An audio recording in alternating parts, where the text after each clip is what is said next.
I'm Maria Menounos, and you're tuned in to AfterBuzz TV, the ESPN of TV talk. Now, let the buzz begin. What's up, Vagrant Queen fans? Welcome to the after show. We got a special guest in the house. We got the Spice Pirate himself, Isaac, Tim, Rozon. Welcome and thank you for joining us. Hey, thank you guys. Thanks for having me. Did you say Spice Pirate? I said Space Pirate. Oh, Space Pirate makes more sense. No, for a second there, I was like, man, did I miss something in episode 1? He was a lawyer, but okay. Well, and then you're not exactly a pirate, but we'll get more into that. First, also, hello, welcome to our after show. If you've not watched before, my name is Kari Lane. I'm joined by my awesome co-host, James. Say hello. Hello out there to my favorite fans. It's James Maple here. Excited to have you on the panel today, Tim. Yeah, thanks. Thanks so much for having me. And it has a fun name for episode 2. We got Yippee Ki Yay. And it's like you almost want to say the rest of that too, but James, what did you think of this episode? We're on to episode 2 of this new show. Yeah, so I was in love with this episode. I feel like a lot of the questions that we wanted answered in the first episode, we really got some follow-up answers to. I feel like now we have a goal. I feel like the first episode we were given a lot of introductions. I feel like in this episode we have a finite goal. We're trying to go figure out where her or Elida's mom is. We know that she's alive, so I'm really excited to see what's going to happen moving forward. Nice. Yeah, totally agree. We finally have more of a direction. The first bit was, get your feet wet idea. Here's this world, and here's a little bit more into it. There's a couple moments that were like, hey, now wait a minute, but we'll get into those as well. Tim, how was the second episode for you? Was this a show where you filmed, per location, or is it, nicely wrapped and one at a time? You know what I mean? Yeah. First of all, let me just say how awesome it was to listen to you guys talk about this show. This is just starting to happen for this show, and it makes me happy. And you guys are liking the show makes me like I'm getting that warm feeling inside already. So that's super awesome. So this one we were really lucky the way we did it. We shot episode 1, 2, 3, 4 in complete chronological order. Cool.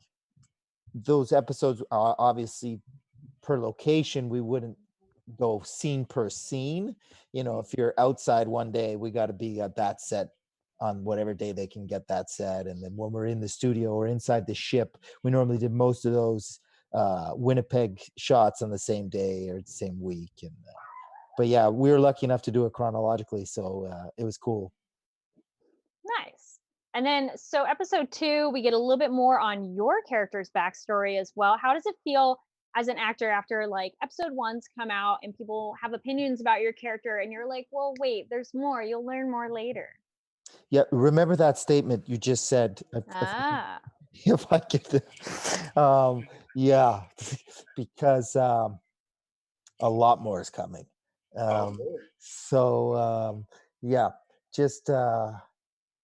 Just remember, everybody's got their reasons, guys. Everybody's going through something.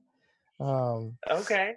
My favorite thing about 2 actually is I called Alex McGregor, who plays Amae, and I said that was your episode, girl, because episode 1, Adrian it's from the first second she drops down and then she kills those 2 guys and she's drop kicking everybody around her.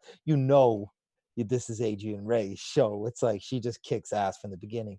But it was in the second episode where I just said, okay, now we got the team. Now I know where we're going. Now this feels like a unit and that has a mission. And the main ingredient for me to make that team was Amae. Like she's like just the heart of that, of that group. And I was like, girl, you killed it last night. That was awesome. Totally agree. And it's nice because she's not just a character that's a pretty face. She's extremely useful and really kind of is the glue to hold this team together. Mm-hmm. Yeah, like her in the ship at the end when stuff was going crazy and just the conversation she was having with Winnipeg. It's like she had like this imaginary relationship with the ship that I thought was just such a great relationship. I'm like, you're bonding with a ship, like it was really good. I really liked Amae. She's She's a really good character. Agreed. So the beginning of the episode, we're on this planet. They've crash landed, and they're going for repairs, and then they go to get gas. Okay, why bother leaving the doors open? That was one thing that I was like, okay, you're assuming nothing is on this planet that could harm you. Oh well. James, what do you think of that? How that leads to some fun bad things that happen. I think this was great. I love this whole kind of like Planet of the Apes kind of feel I was picking up from this episode. I love the monsters and how like real yet fake they kind of looked. They seem kind of like relatable and something that we had experienced before in previous shows like this. I love that dynamic, and like Tim just said, I really think, and I hadn't really thought about it till you mentioned it, Tim, that this was the episode where Amae really did shine, and she was like the unsung hero that really made this episode and really got us out of the predicament in which we were in. So I definitely liked the exploration of her character more in this episode and how it tied into those like creepy ape aliens that were trying to terrorize you guys. Yeah, I agree. I mean, as for the doors being open, don't trust Isaac to do anything right, guys. That's just keep that in mind for the rest of the season. Well, he left his comm on the ship, so that too. Yeah. Of course he did. But the fun thing is like, spoiler alert, but I think it's actually in 3 where Isaac and Amae might go off on their own little adventure. Oh wow. Okay. For a minute. Okay. Yeah, we'll see. Yeah. Then we get to a kind of nice little flashback of 2 years ago, how we got Isaac and Elida together, how they met each other, which was really fun to see how did these two people in the wild expanse of the galaxy come together. And it's fun flip-flop because it's at that time that she rescues him versus episode 1 where he rescued her. Mm-hmm. So what's it like now, Tim, because you've come from Winona Earp where you're a bit more of the cowboy fighter character, and I'd say in this Isaac is a bit more the planner, or well, not really planner, he doesn't have any plans, but he's a bit more using his mind rather than fist fight. For me, I look at it as it's my chance to be comedic. I find Isaac the comedy, and Winona Earp is very funny, but Doc Holliday isn't per se the funny character. I was lucky enough to be on a show called Schitt's Creek.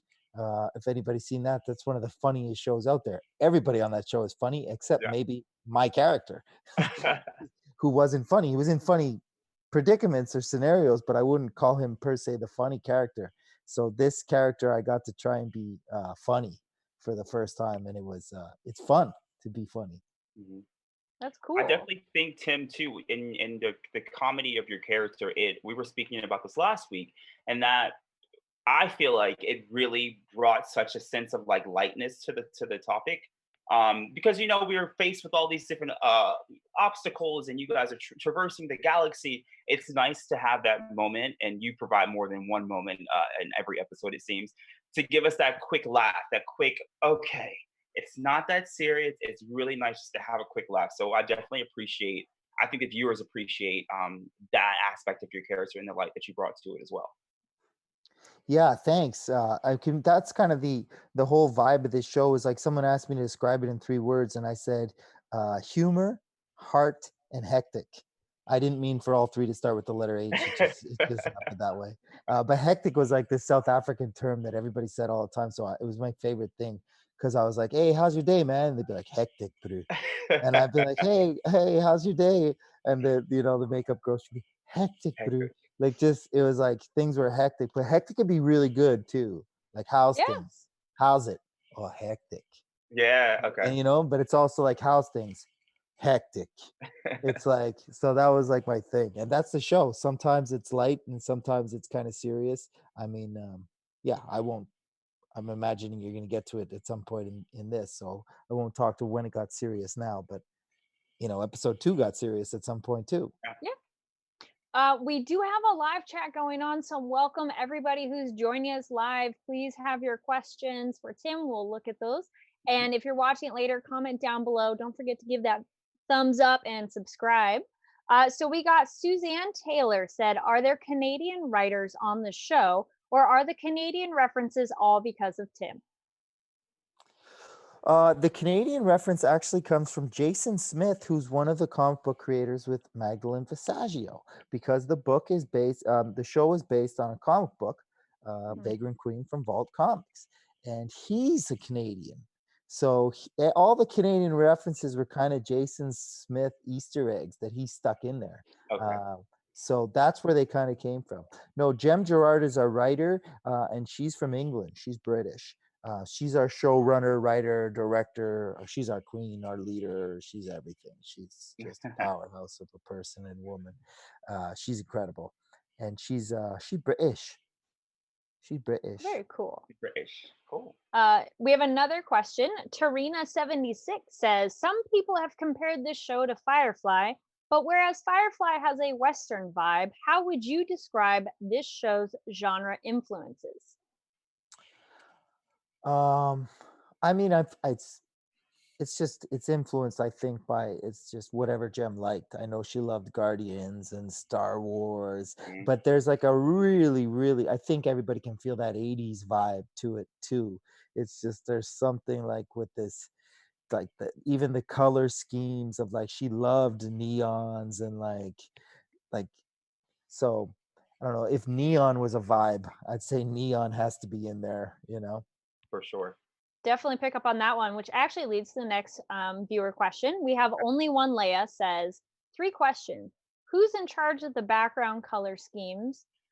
Did you all do your own singing vocals in this episode? And which episode is your favorite of the season? So the colors that will go with Jem, our director, and the director of photography named Trevor, who would just that's their thing. I mean, they just can pick out these palettes and these colors, and then it's consistently throughout the show kind of the vibe. But you'll notice that they change from planet to planet. Episode 3 will be different than 2. But you know, the Winnipeg itself, the ship kind of has its own feel, and there is that neon kind of, I don't know, almost a purple feel to the show. I don't know if that makes sense, or at least when I watch it, that could be my screen. I don't know that I feel. It's kind of purple around me too. I feel it. Yeah. Yeah. All right. Cool. And then, did you all do your own vocals on this episode when we get the karaoke part later in the episode?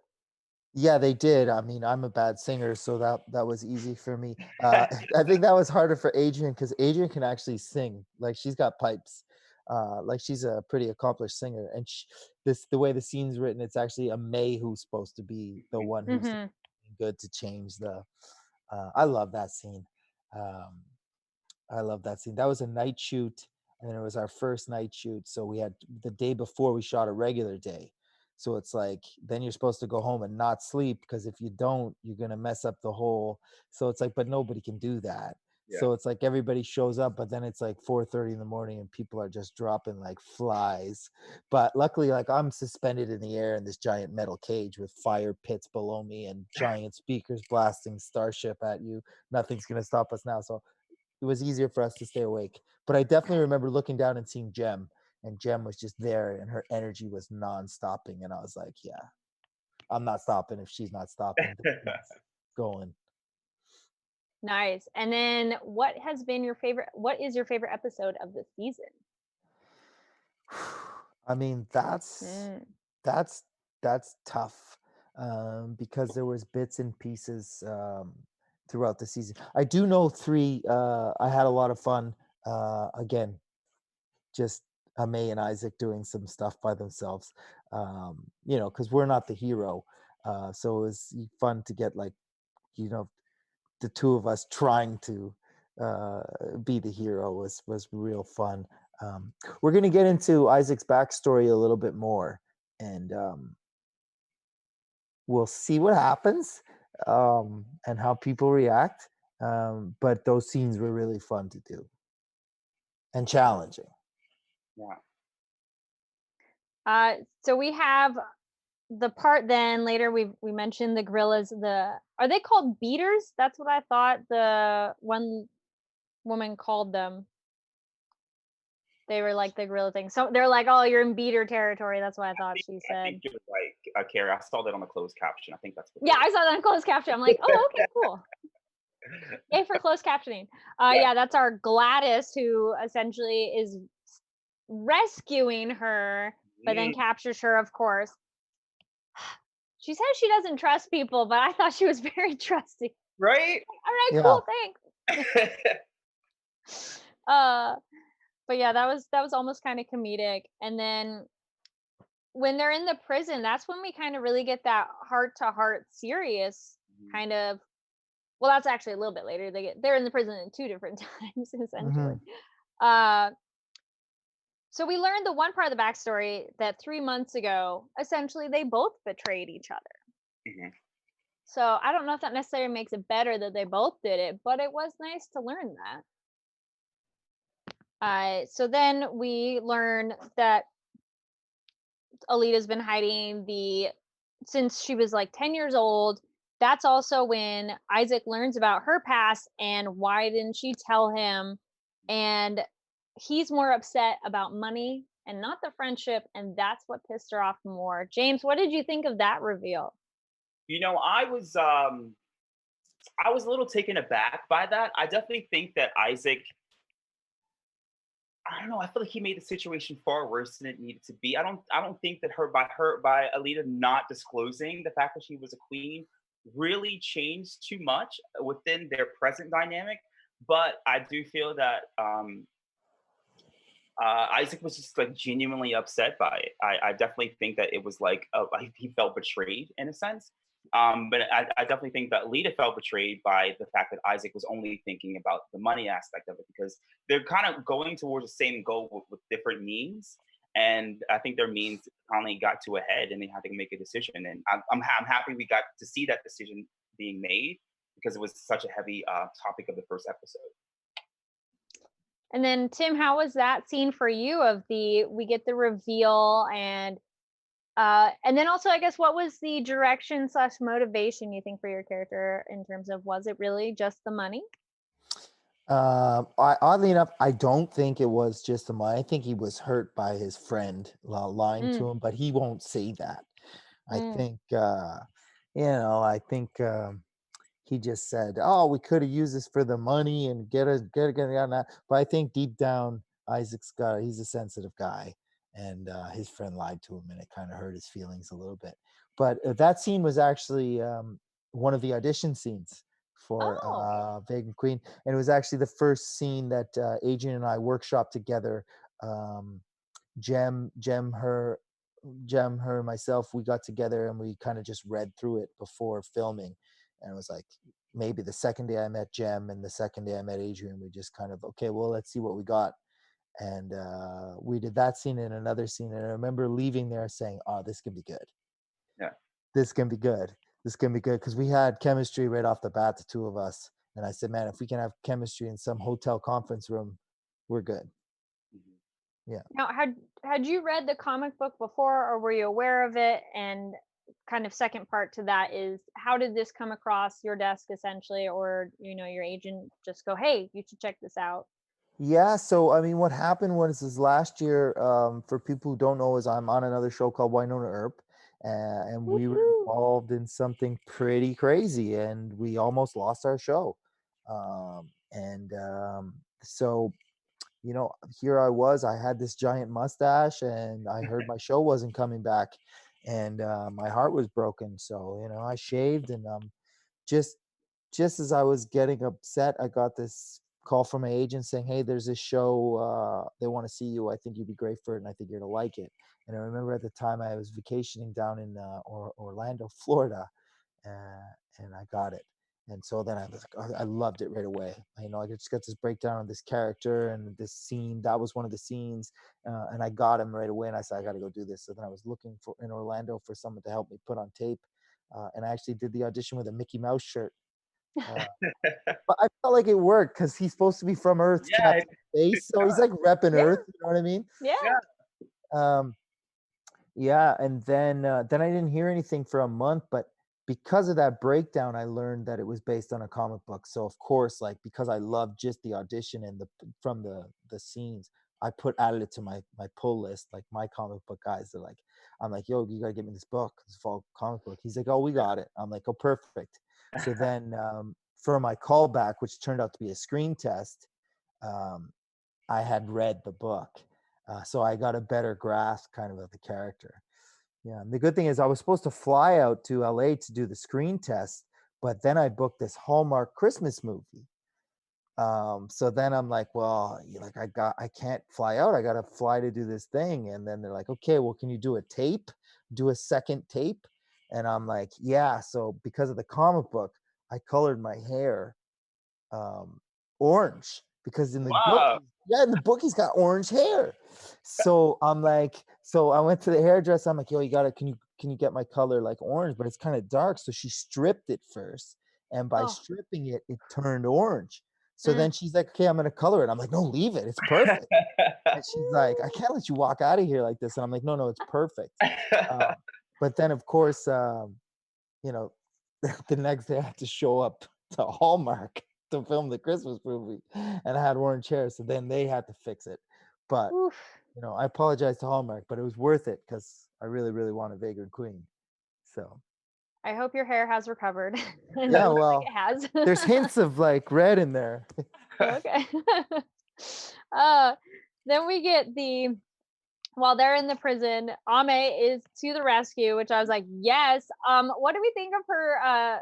Not really she has some fun swear words, but her excited expression of "Oh my crackers." Yeah, Crackers. It's so adorable.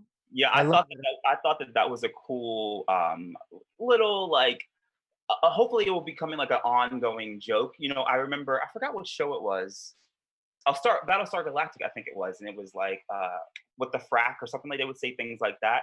So I hope that this like crackers and like little other jabbers like that, I hope they come up, continue to come up in the series because I thought that was really cute.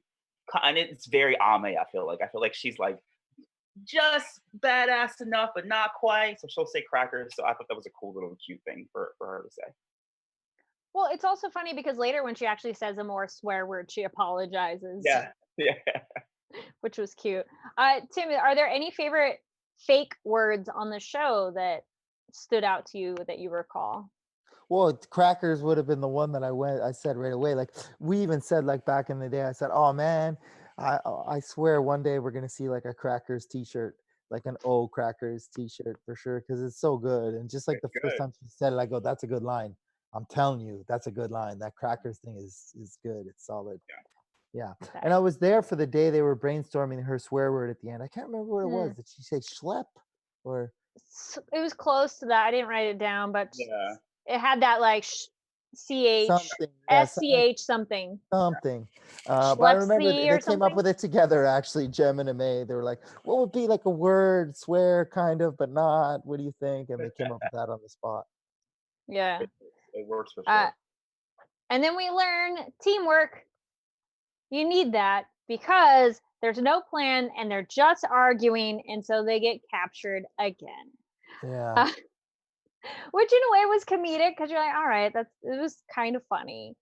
Uh, which then leads them to what is the thing that they're going to have people battle. James, what did you think when you found out the battle is karaoke?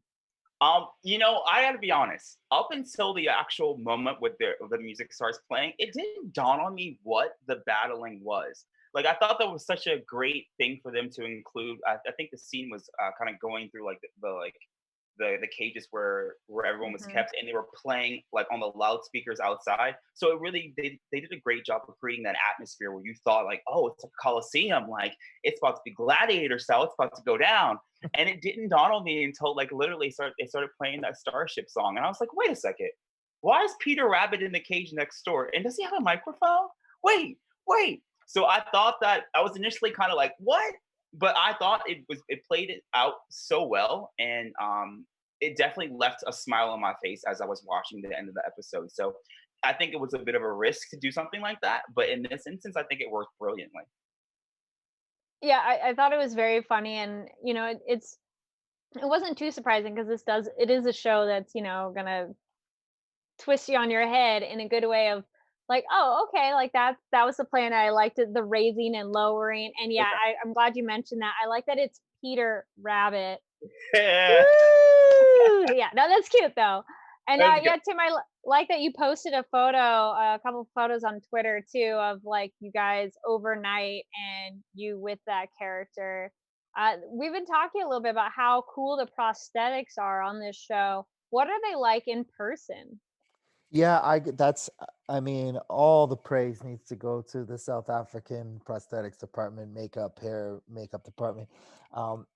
I am such a fan of practical effects over CGI. It's just for me, it's like, and um, Peter Rabbit, he was just so good. He's played by a South African actor by the name of Reg Hart, um, and he's a great actor. And he can actually act in the suit because the face moves and they can make expressions. Even the Grabosian guards, they can still, like, they've got all this makeup on, but they can still express, so sometimes you lose the expressions in the actual acting, so you're just kind of working with, you know someone in a mask. But I never felt like that. I felt like I was working with a rabbit, which is pretty sick because it's an alien rabbit or an alien guard. Or it was pretty awesome. They deserve so much praise. I loved it. Yeah. Oh, actually, back to the karaoke real quick. Tarina76 in the chat asks, "What is your go-to karaoke song?" I'm not the best singer. I would go for maybe Blue Eyes Crying in the Rain, Willie Nelson. That's good. Plus it's 2 minutes and 12 seconds. So nice. So we get the I love the escape, the Yippee Ki Yay reference from earlier. The tie-in, I like that kind of like, hey, we have this history, hold tight, I got this. It was just such a nice callback and very fun and nice Earth reference, very entertaining. So then, and then the slow-mo blood short segment was so cool. James, what do you think of that kind of change up? Like, so they're doing their fight scene, and I mean, they kind of had it, I think, in episode 1, but this one I really noticed where it was like the super slow-mo and the blood splatter and the color just popped. Yeah, I love that. It's very like Matrix X kind of thing. You guys did it a little bit in the first episode, but this episode, I don't know why it was so much more impactful. I feel like a lot of the promo stuff I've seen has been that exact scene that we see in this episode. So when I saw that kind of like kind of action, I thought that was the coolest thing, and it really I don't know, it upped the ante for what's coming forward for me to see that being done in the first episode and the second episode. I'm hoping to see more of, like, as much as we love the prosthetics like we were just talking about, it's I think the kid in all of us is like, no, more lasers, more of this. So I loved it. And so there's going to be one of those scenes in every episode. Oh, wow. Yeah, we did one of those things in every episode because Jem she's also such a fan of the comic book too. She came up with this sick way of each show would have like a comic book shot where it's actually the camera moves through and nobody else moves.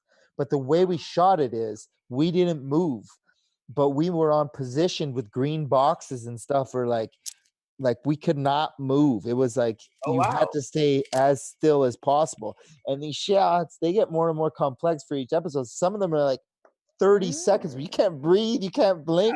You have an alien doing one thing, it depends what you're holding.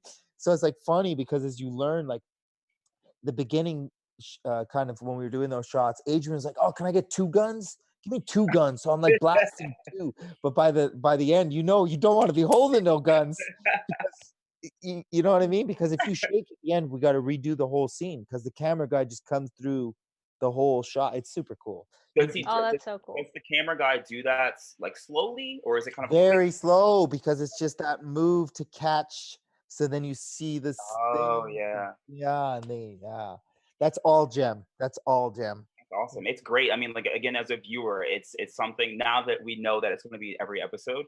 I've looked forward to it in the first 2, but like that's definitely something that I look forward to. And again, I'm glad you brought up the fact that it's kind of like a comic book, because if you think about it, you are kind of maneuvering through each panel in a sense. Yeah, exactly. Exact panel. Yeah. It does great justice. It looks great. We love it. Yeah. And then Tim, what is it like for you? So you're in the scene acting it, to see what it's like as the finished product with all the effects, the color, all the pizzazz added. Like I said, just like having you guys talk about it, it feels like that. It feels amazing because like we're just shooting, you're shooting the stuff and you're trying to do the scenes, and I'm just trying to like live truthfully in these moments and do the characters and like have fun. Look, man, I'm never gonna complain. I'm one of the most grateful people of all time. When I'm working on a show, I'm always happy to be working.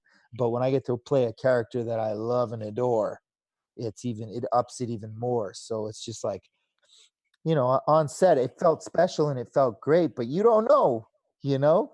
And I only watch live. So I watched the first night with the live tweet.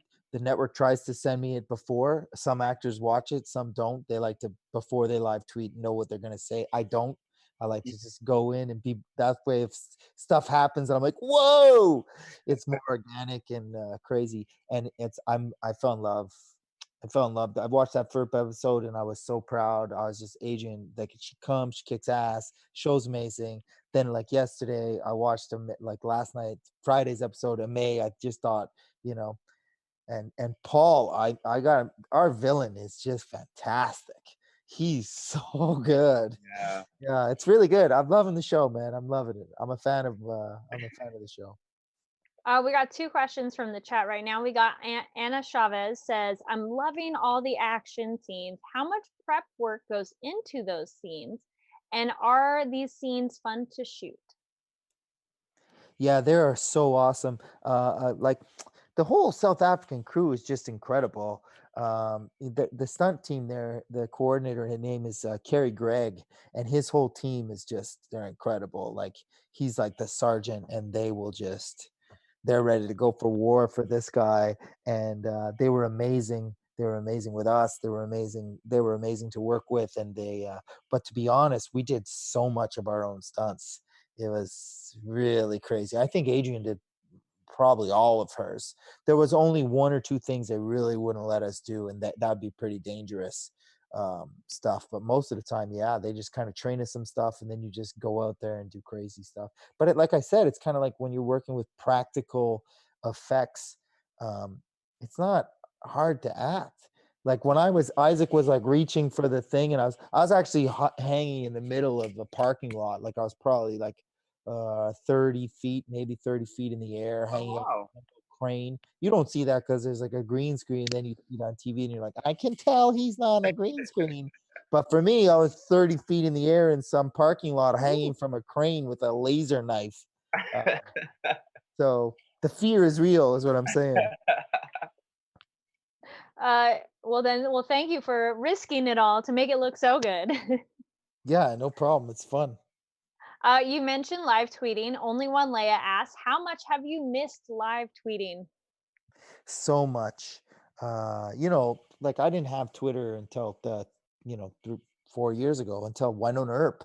And being a part of that, creating a fandom from Twitter, from a hashtag, it literally, this whole fandom and movement and this incredible thing that I'm part of started with a hashtag. Whoever that was who started hashtag Earper, just thank you, because you've changed my life forever. So I know the power of a live tweet and how incredible it is and how fun it is. So I missed it incredibly. So it's just great to get back there, and people are so fun and smart, and you guys notice everything. So it's awesome.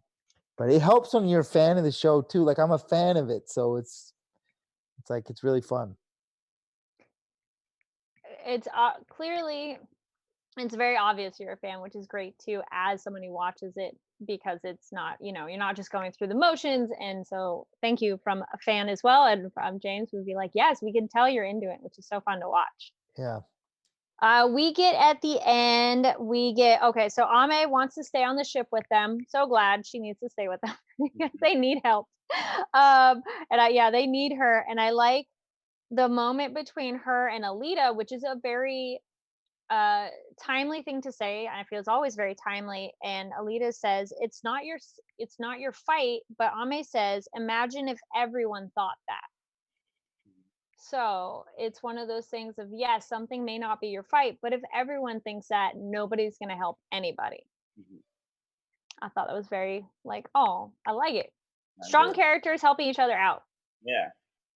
That's why I said it was Amae's episode in so many ways, and now I feel we have the team you want to root for, because I Mm-hmm. don't think Isaac or Alita would have noticed that or said that before her. It's Yeah. even like when Isaac apologizes to Alita when they're handcuffed to Yes. the pole the second time they get captured. He only really apologized because it was Amae that initiated it. Like Amae gave him that look, like, "Come on, man." Yeah. And she didn't command him, or she just, like, "Come on, man, do it." And he listened to her. And again, I don't know if he would have done that had it not been for her. So it's like Amae is the kind of glue that holds this team together. Yeah. Actually, and thanks for mentioning that moment and scene because we kind of mentioned a little bit earlier. James, what did you think of that apology between the two characters of them? I love scenes where characters express what they've been thinking because then it's like, please, let's just talk it out because then we can move on. And so it was a very rewarding scene to watch. James, what did you think of it? Of which scene again? The scene where they're both apologizing, Alita and Isaac, to each other, and Ame's kind of nudging almost both of them, kind of like, say it, like Oh, just express your feelings, yeah. and that way we can move forward. Because it's nice when the characters all get on the same page. I think I'm gonna just have to kind of piggyback what Tim just said. It was like a good moment and a good like to kind of bring things a little bit more circle for you, Tim. A good hallmark moment for the Mhm. crew, because we were able to kind of see a solidified crew. Like we are all working, like I said in the beginning of the episode, we're working towards a common goal. And to throw another little like wrench in the system, pun intended, I love the addition of this little robot that we got. Um, Mm-hmm. I think that addition definitely gave me those Star Wars kind of vibes where you have like the three people and a corresponding robot. So I feel like in that moment too, we became a team. We are one. We've covered all of our bases. We have all the roles filled. So I think that apology was more than just an apology. I think it was like a solidifying of the team as a whole. Wow, I'm so happy you said that. Wait for episode 3. Uh-oh. So Okay. I'll go Okay. a little bit further. I do think it was interesting, and this may be me just being overzealous. I do think it was on interesting. If you note that scene where I think everyone's running back to the ship and we see the robot go across the screen, the Mhm. Yep. apology happened, and then we flash back to Lazaro with Nim, and we see what happens with him. So in my head, and we flash back to the robot scene where he was kind of adopted. So I don't Mhm. know. In that scene, I kind of saw the passing of the torch in a sense from Nim to the robot of them replacing each other. Because in the first episode, we were talking about how Nim could be the little like raccoon from Guardians of the Galaxy kind of deal. But now we have the robot. So when Nim unfortunately we think he died, I feel like the robot took that role and he was physically there with the three of them. So to me, it made the team the team. These are the four people that we're going to be rocking with for the remainder of the season. I'm sure they'll be pop in and out every now and again, but I think that scene with the robot wasn't just like a throwaway scene. I definitely think there's going to be more to it. I think James is on something, guys. Hey, I Okay. think James is on something. Yes. And yes, thank you, James, for mentioning that. We get the other thing that's been going on, the other big thing going on while our team is trying to escape and get back to their ship. Lazaro talks to his guards. There's 35 of you. How could you fail? She had help, which was so, I loved it. We get to meet the admiral, which we'll yes. talk a little bit more about that too. Uh, I like that the higher ups are telling him, no, dude, like you've spent too much money, too many resources, come back. So that really solidifies that he is an obsessed Mhm. villain. And it's not necessarily the people he works for that are pushing this agenda, it's just him. So that kind of makes him even more evil. Yeah, yeah. He has this like sinister like need or want. It's more than just a direction. It's like a lust of his to go after the queen for whatever reason he may have. I also think that in that scene, aside from the point we'll get to later on of it being just hilarious, I definitely think in that scene too, I got a sense that Lazaro wasn't the highest up. Like there is, and we obviously meet the admiral, so there's someone above him. Because I think in the first episode, I really thought that Lazaro didn't answer to anybody. He had these like random motives that he could just do whatever he wanted to do. So I definitely think that it made him, like you said, Kari, it gave him a bit more of like a sinister vibe, because it's like I'm not following directions. I'm doing this because I want to do it. There's something in it for me, and that to me is a bit scarier in a villain, for him or her to have these like personal motivations to do these kind of things. Yeah, same. I wasn't really thinking he answered to anybody either. Not necessarily that he's the highest up, but it felt like he's just doing his own thing, which he is. And then we do see that Nim is alive briefly. I like though that essentially Nim actually takes his own life twice, because he does the sacrifice for them when they're escaping, and he was ready to die for them all, which really speaks to his loyalty and intensity as a character. And then later, when he is pretty much like screw you to Lazaro and is kind of over being tortured and doesn't want to give him anything, he's not going to. So he's like, you know what, I'm in charge of this moment, I'm done. Yeah. And I kind of like that Nim got that moment of power, and Lazaro almost recognized it, because he's like, you know what, if this was a different time, different place, different organization, your actions would have been almost commendable. So I was like, okay, Lazaro, you got a little nugget of, you're not totally an idiot, but a little nugget. But yeah, I'm glad that Nim, we know for sure now, so I'm glad that was, wrapped up sadly. Yeah, James, what do you think of Nim RIP that we Nim is my little homeboy through the screen. Yeah, that was a sad moment. I was really rooting for him. I was excited to see him come back this episode. So the fact that he did what he did, and although I don't want to utter the words that Nim is dead, but I think he just might be. I know. I don't want to. He's like, yeah. I think in my notes I wrote gag when it happened, because I was so surprised. Yeah, that was a sad moment. Already episode 2, and I have emotional connections to aliens, so this show was doing something right. So yes. And the last little nugget of information that was important is the amulet is a locator, which I kind of was wondering that from the beginning. So the loyal people to the monarchy are following. So I'm a little more suspicious of them than I was before. I don't necessarily know if their intent is evil, but I don't really trust them. What do you think about that, James? Those people following them now. I don't know. It adds another layer of like mystery to the season, to the series. I didn't really suspect that the amulet would be a locator at all. So I was definitely like, oh, okay, this adds another like boom, little something in the mix. I definitely think the amulet's definitely going to come back up in episodes without a doubt.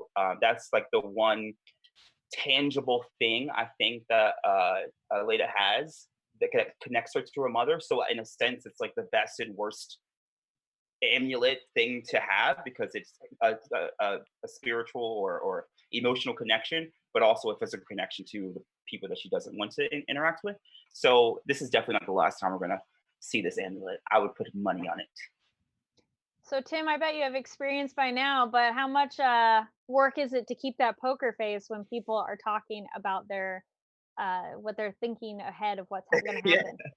You guys are really good though. Oh, okay. You guys are really good. But listen, you're gonna get backstory on everybody. That's the great thing about this show. You will get backstory on everybody.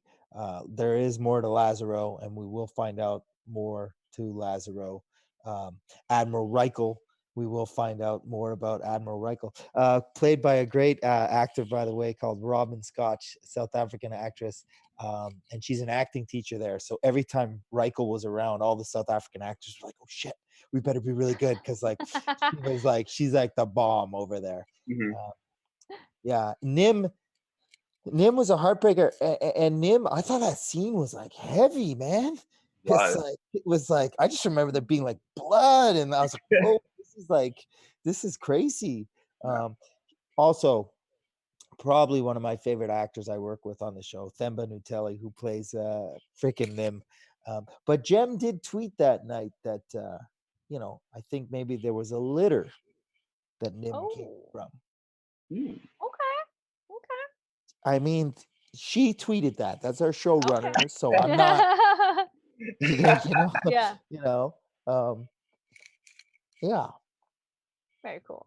Now, I'm glad you mentioned the Admiral and James. With that leads us into our special segment, and then we'll do our predictions in a minute. But our special segment is pretty much what's behind the mask. And James, what's it called? Yes. So, Tim, I don't know if you saw our first episode. Everyone couldn't pronounce the Winnipeg's name right. So the segment is called Winni-WHO, Winni-WHAT. So basically what I do is I find characters in the episode because, like we said, the prosthetics are so amazing. I really want to strip that away and like get to the core talent. This week's episode was hard. So last week's episode we did Themba, the guy who plays Nim. This week was hard. I actually had two candidates. So the first candidate was Admiral Rachel. So Miss Robin Scott, that you mentioned a moment ago. The second choice was actually going to be the MC during the actual karaoke. Like he was fresh in my mind because it was towards the end of the episode. But I have to say that Robin Scott definitely stood out to me. So I did a bit of research on her, and you can follow up on some of the other things you talked about. So she is a Cape Town actress, and she's an accent specialist, and she's known for roles in Vanderwalt's Vault in 2008, and she's done shows with Charlie J, The Rose Grower, Mr. Bones, The Adventures of Sinbad, Styx. I think that scene she did was comedic genius. It was such a level of like hilarity I could not describe. I think there was a moment where she's like, "Oh, this is awkward. I don't know if I can tell him that it's about to go. He's about to turn this ship around." And then at the very end, where she's hanging up the phone call, and she's like, "So, that's it. So, all right." And the phone call ends. I think that scene was hilarious, so I had to give her a shout out. She's on Instagram for anyone to follow her. Her Instagram handle is Robin Sarah Scott. And she was hilarious. So I definitely want to give a little bit of shout out and a little spotlight on Miss Robin Scott for her amazing role. And hopefully we can see her more in the future of this series. Hey, James, I got to tell you, man, you're not alone, because our executive, Josh Van Hout from SyFy's favorite character is Admiral Reichel. And he loved Robin's performance so much that he was like, from day one, he's like, I'm getting the dailies. They're all good, but who's playing Reichel? And I didn't have any scenes with her yet because her stuff was with Paul. So I'm like, oh, I got to find out. Then I literally found out this Robin Scott's your teacher. Listen, I'm going to say this for you because of your game and how you are. She will come back as another character also. Woo-hoo! See if you could find. It's not going to be easy because there's prosthetics in this show. Also, Leon Klingman, great actor who plays Dengar, one of the loyalists that's following her. Dengar. Leon, he's also very good. He will come back as another character too. See if you could find out at the end of the year who Robin and Leon played. Horizon challenge accepted. Perfect. So now you've got Dengar and Reichel. Let's see where you go. Let's do it, man. Yeah. And then we do have an interesting question that, Tim, if you can elaborate, because you may or may not know. Someone says, if we're ever out, Suzanne Taylor says, if we're ever allowed out of the house again, will there be Vagrant Queen reps at any of the conventions? When we're back, when we're all back to normal, or whatever it is, 2.0. Yeah, I hope so. That was the goal. Unfortunately, our plan was to be at Comic-Con this year.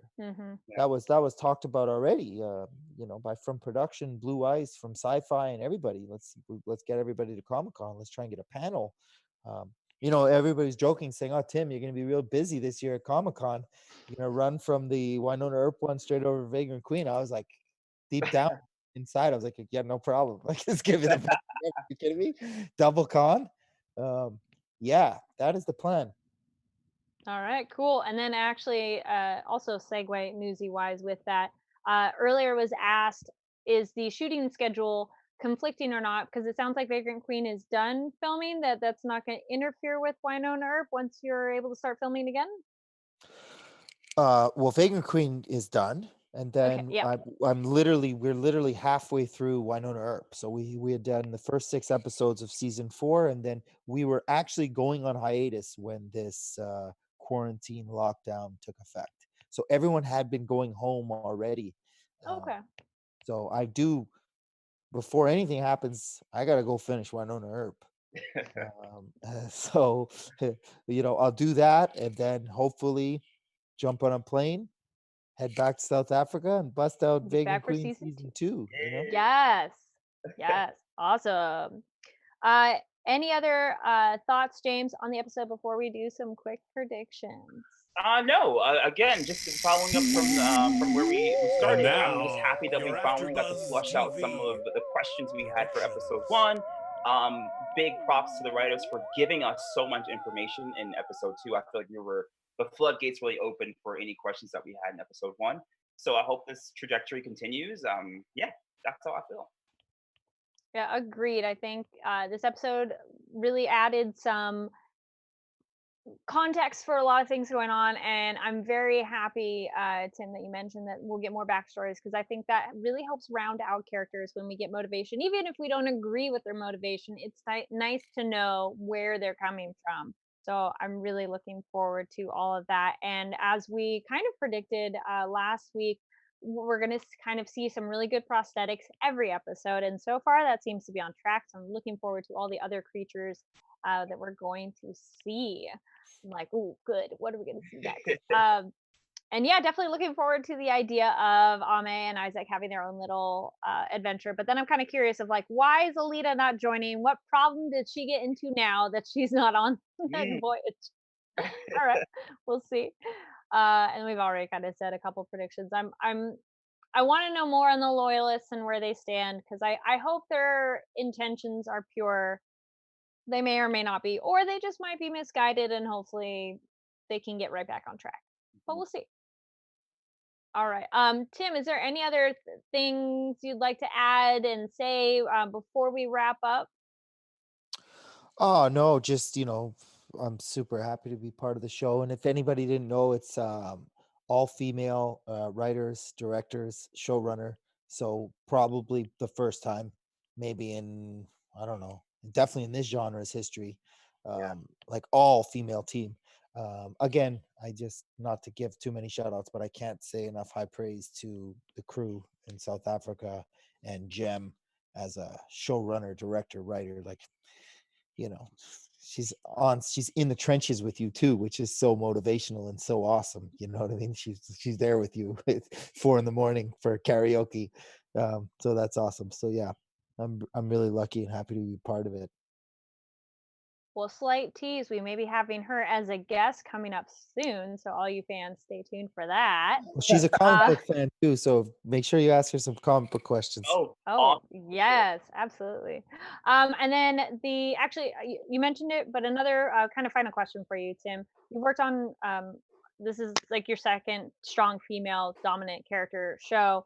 How has that experience been, and have you noticed it any different than previous acting experiences? You know what, guys? I think I'm the opposite to every person, and that is the normal for me. But the very first show I caught my break on was a show on Nickelodeon called Instant Star, where I played a music producer, singer, boy band guy. But the main star was a young girl named Alex Johnson, and the story was about her and her sister, and I played support to her. From there, I jumped onto Lost Girl, Anna Silk, numero uno, strong Yes. female lead. Emily Andress was a writer on that show. And then from there, I went to Winona Earp. Last year, I had the pleasure of being on a show called Digstown. Vanessa Antoine, the leader of leaders, strong female. So I have been a support to strong female characters my entire life. It's the norm for me. I highly recommend it because it's awesome. Very cool. Well, I take it back. Mini shows. Well, thank you so much for joining us. We need to wrap. Where can people find you online, Tim? Just the Instagram and the Twitter. Real Tim Rozon. Nice. And James? You can find me on Instagram at Terrell James Maple, Twitter at James Maple Actor, and also at Masked Singer Fan Theories. I do a lot of the after shows for Masked Singer, all the predictions, all that jazz that airs on Wednesday. So that's where you can find your boy James. Nice. My name is Kari Lane. You can find me online at Kari D Lane. That's KARIDLANE. You can watch the Westworld panel later on this evening, as well as My Hero Academia and Sword Art Online season finales. Again, Tim, thank you so much for joining us. Thank you, everybody who watched, joined in the live chat, and we'll see you all next week. Our founder, Kevin Undergaro, and me, Maria Menounos, would like to thank you for tuning in to AfterBuzz TV. Remember, we're not just the first, we're the biggest in the world, and we're the only destination for all your favorite TV shows. Whatever you crave, we've got it. So go to AfterBuzzTV.com and check out our lineup. Buzz you later. The views expressed herein are those of the hosts only and do not necessarily reflect the views of AfterBuzz TV or its owners or principals.